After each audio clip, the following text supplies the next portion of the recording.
Hello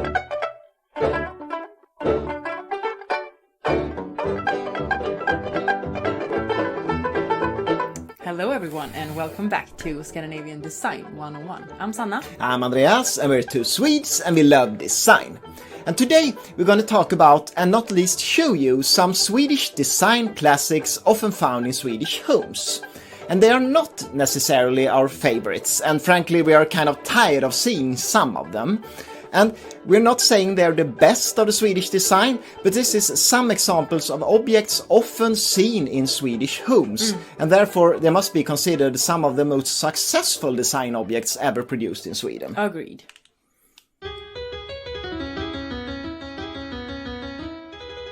Our first example is a chair introduced in 1956, and it has been kept in production ever since. You get how long that is?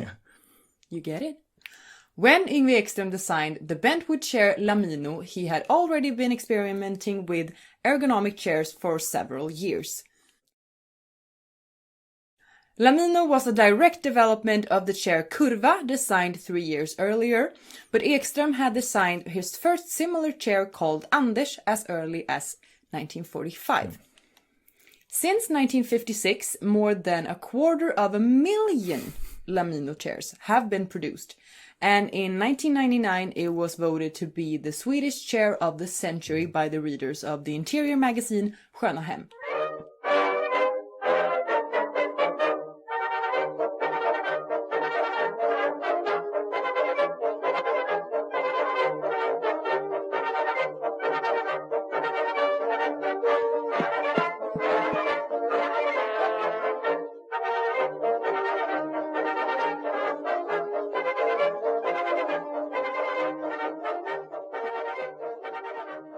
The producer has always been Ekström's own company, ESE Möbler, nowadays called Swedese, located in the town of Värnamo in the southern part of Sweden.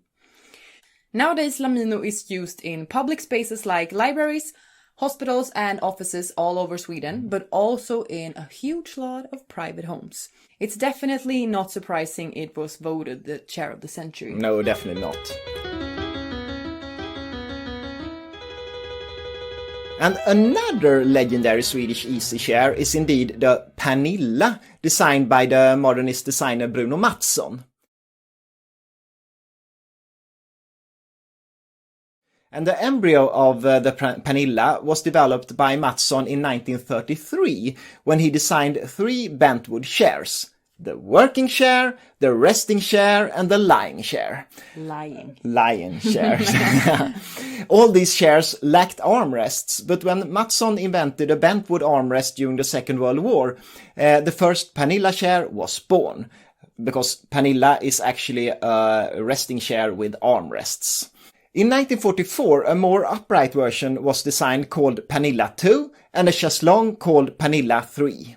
A version seen in many Swedish homes today is a redesign made by Mathsson in 1969 called Panilla 69. And with additional cushions and wider armrests, it's more comfortable, but far from as elegant as the original versions.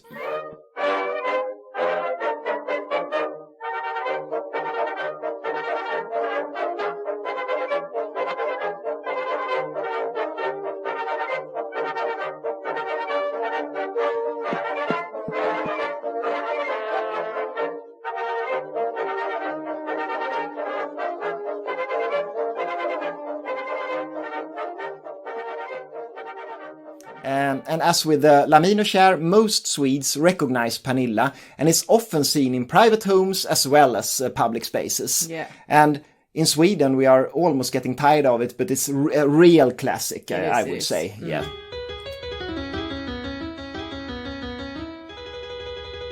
An icon when it comes to Swedish lighting is the Boomling, designed by Pehrson for the company Ateljé Lyktan and shown for the first time at the Gothenburg Lighting Fair in 1968. Pehrson was the owner and CEO of Ateljé Lyktan, but when designing the Bumling, he was highly inspired by the small lantern Ophir, designed by the company's previous owner Hans Bergström 10 years earlier. The shape of the lantern is almost identical to the Bumling, Not least in the 70s, almost each and every Swedish home had the Bumling, and in more recent years it has had a huge revival. Yet again, the somewhat clumsy-looking lamp can be seen in buildings all over Sweden, and the name Bumling, where does it come from? Bumling means boulder in Swedish, and it got the name already at the lighting fair in 1968. A visitor told Pehrson he had designed a heck of a boulder, and the rest is history. Yeah, that's often a very funny story behind names. Mm-hmm.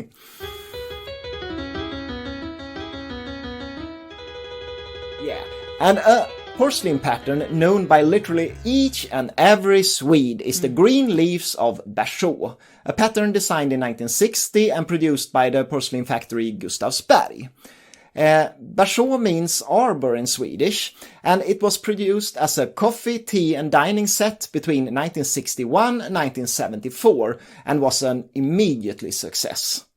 And since 2005, it's yet again in production, but nowadays produced by a small company called Gustavsbergs Porslinsfabrik. And it shouldn't be confused with the original company AB Gustavsberg, which doesn't exist anymore. The pattern Berså is by most people associated with the artist Stig Lindberg, and back in the days it was always attributed to him. He was the artistic leader at Gustavsberg, and his name was of course a good selling point. However, in more recent years it was revealed that Berså was actually designed by a man called Krister Karlmark, who at the time was a young art student working extra in the factory. And it's a bit sad he never got any credit for it, because Berså is probably the best known porcelain pattern in Sweden. Yeah, it is. Yeah.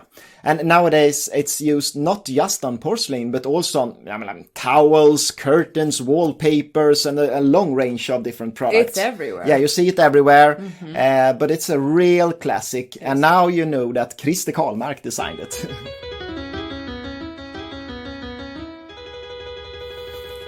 In 1924, Estrid Ericson founded the interior design store Firma Svenskt Tenn, company Swedish pewter. Yeah. That's a fun word. Yeah. In central Stockholm, and 3 years later the store was moved to the prominent address Strandvägen. The store is still today located in the same facility and is almost synonymous with exclusive interior design. When visiting a Swedish upper-class home, one will certainly find items bought at Svenskt Tenn.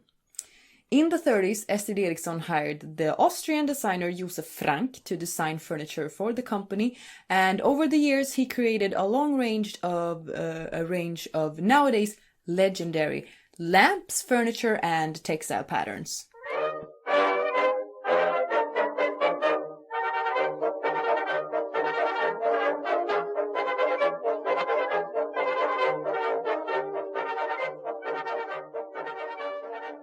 But Estrid Ericson designed a lot of items of her own, and best known today is probably Elefant, a textile pattern she designed in the late 30s. Inspired by a textile she saw in the Belgian Congo, she created a small, cartoonish elephant, and it soon became a beloved textile used not just in children's rooms, but everywhere. Yeah.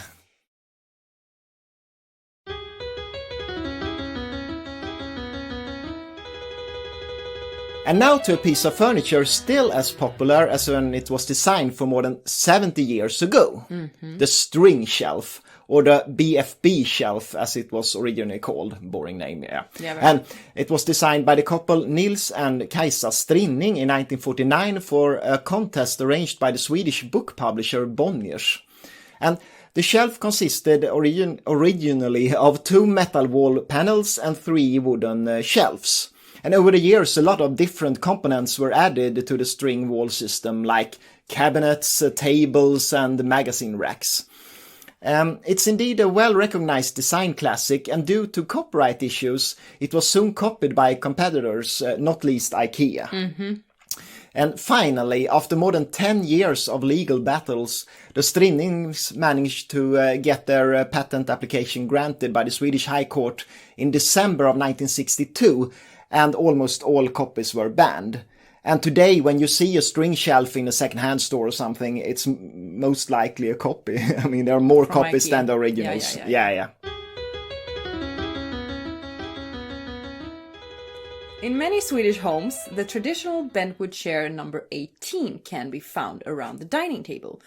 It was originally designed by August Tonett as early as in 1876 and was an immediate success. Sadly for Tonett, it was difficult to protect the copyright of the bentwood chairs, and several different competitors started producing exact copies. Yeah. The chairs often seen in the Swedish homes are rarely produced by Tonett, but by IKEA. Yeah. We had them at home. When you were a kid. Yeah, black ones. In the early 60s, IKEA started producing furniture in the old Tonett factory in Poland, and a natural step was to start producing some of the old Tonett chairs. In 1962, the chair Uggla was introduced, a direct copy of the chair number 18. We know it's not really a Swedish chair, but when IKEA started producing the model in the 60s, they made it a natural part of Swedish 20th century interior. Yeah, really so. Mm-hmm.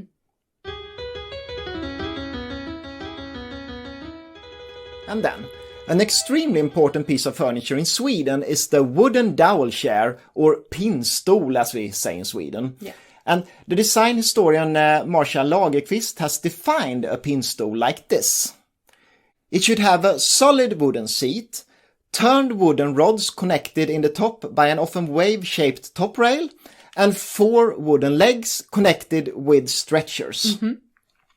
And during the 19th century, a huge lot of Swedes emigrated to North America, and a few of them returned, bringing with them drawings of chairs they had seen on the other side of the Atlantic.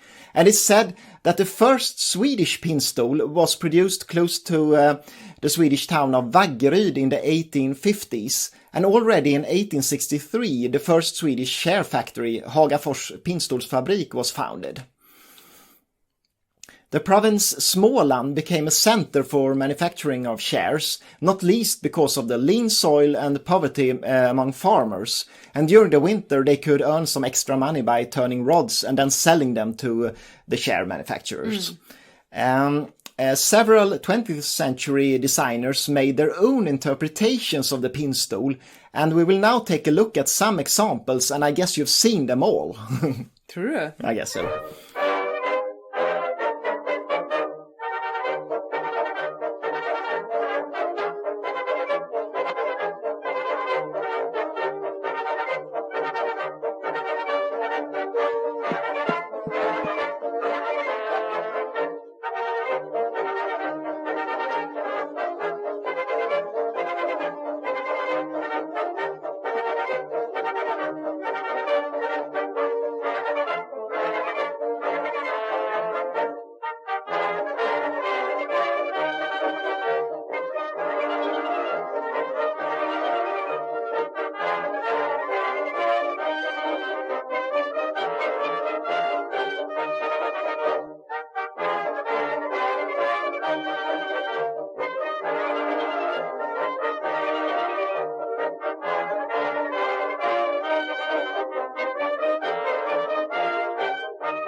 A very popular outdoor chair often seen in Swedish gardens is the A2 designed by Arthur Lindqvist for the company Grythyttan. Lindqvist designed a cantilever garden chair already for the Stockholm exhibition in 1930. The chair, called Model A, was difficult to produce due to the wave-shaped seat, and production was discontinued after only 4 years. In 1935, it was replaced by the first version of the A2 chair, a somewhat simplified version of its predecessor. Over the year, it was redesigned several times, but is still in production by Grythyttan and is probably the best-known garden chair in Sweden. Yeah, it's a good interpretation of the Bauhaus, original Bauhaus chairs. Yeah.